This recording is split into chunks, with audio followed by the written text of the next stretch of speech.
Selamat pagi semuanya. Pada kesempatan kali ini saya bersama teman saya Rano akan mempresentasikan tentang perbandingan dana APBD untuk daerah Yogyakarta tahun 2021 dan APBD Kota Surabaya tahun 2021.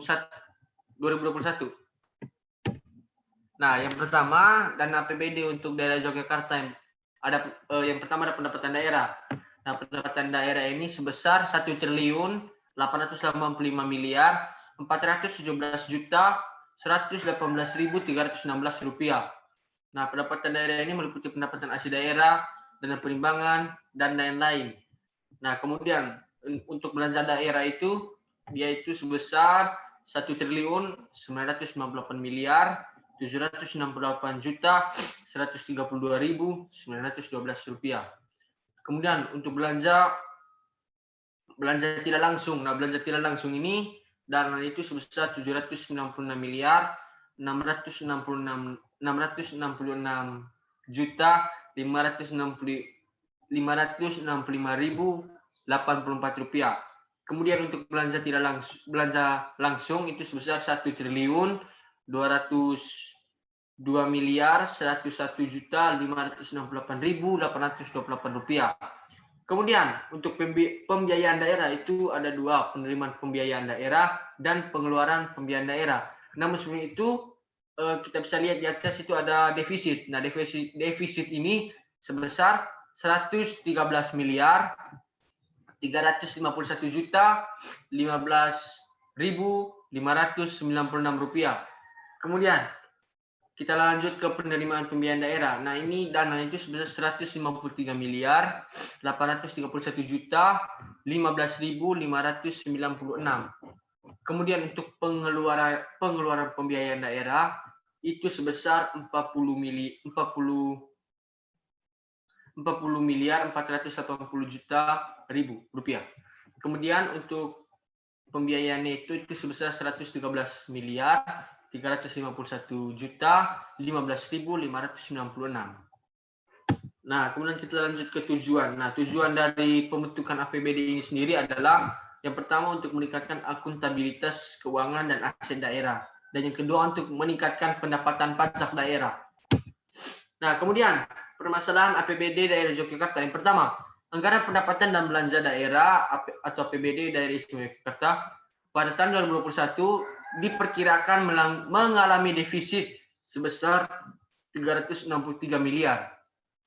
Nah, kenapa bisa terjadi defisit tersebut? Karena adanya penanganan COVID-19 dan dampak bencana gunung berapi yang mencapai 26,7 miliar.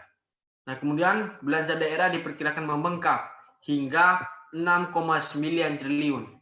Kemudian adapun dana penanganan pandemi COVID-19 dan dampak bencana Merapi dianggarankan di pos belanja tidak terduga atau BTT daerah istimewa Yogyakarta sebesar 66,9 miliar dan pos belanja bantuan sosial sebesar 26,7 miliar. Ya, teman-teman, berikutnya saya akan menjelaskan dari rincian APBD dari Kota Surabaya. Jadi yang pertama adalah untuk pendapatan dari APBD Surabaya. Jadi pendapatan daerah Surabaya meliputi 3 hal. Yang pertama adalah pendapatan asli daerah, pendapatan transfer, dan juga lain-lain pendapatan daerah yang sah. Dan jumlah dari pendapatan daerah Surabaya ini sendiri adalah sebesar 8.634.904.370 rupiah. Hal yang berikutnya adalah untuk belanja dari Kota Surabaya. Belanja Kota Surabaya dibagi menjadi 4. Yang pertama adalah belanja operasi, lalu kemudian ada belanja modal, lalu berikutnya ada belanja tidak terduga, dan yang terakhir adalah belanja transfer. Dan untuk total dari belanja Kota Surabaya ini sendiri adalah sekitar 9.025.025.013.895 rupiah. Dan karena di sini total jumlah belanja daerah dari Kota Surabaya lebih tinggi dibandingkan dengan jumlah pendapatan dari Kota Surabaya, maka APBD Kota Surabaya mengalami defisit yaitu sebesar 1,1 sekian triliun gitu.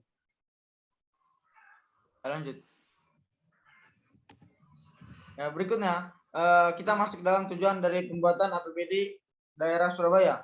Jadi tujuan adalah untuk memberikan gambaran umum tentang rencana dan juga kondisi serta kebijakan anggaran pendapatan dan belanja daerah guna mendukung pelaksanaan program dan juga kegiatan yang berpedoman pada kebijakan umum APBD serta prioritas dan juga plafon anggaran sementara tahun anggaran 2021 yang telah disepakati antara pemerintah Kota Surabaya dengan Dewan Perwakilan Rakyat Daerah atau DPRD Kota Surabaya.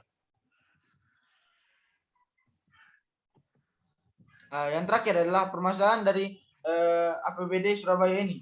Jadi permasalahan yang pertama adalah pembayaran online untuk pajak daerah belum diterapkan pada semua wajib pajak daerah. Lalu yang kedua adalah belum optimalnya intensifikasi pajak dan juga retribusi daerah serta validitas pendapatan objek pajak atau retribusi. Lalu yang ketiga adalah koordinasi dengan pemerintah pusat dan juga pemerintah provinsi terkait dengan penerimaan dana perimbangan dan juga sumber-sumber penerimaan dari sektor lain-lain pendapatan daerah yang sah belum baik. Lalu yang keempat adalah belum optimalnya pendapatan dari dana alokasi khusus dikarenakan petunjuk teknis belanja terlambat dan juga berubah setiap tahunnya. Lalu yang kelima adalah masih adanya piutang pendapatan yang belum tertagih. Lalu yang terakhir adalah pengelolaan beberapa BUMD atau badan usaha milik daerah tidak dapat memberikan kontribusi lebih terhadap pendapatan daerah. Bro. Ya, sekian saja dari presentasi kelompok kami. Atas perhatian yang diberikan. Terima kasih. Terima kasih.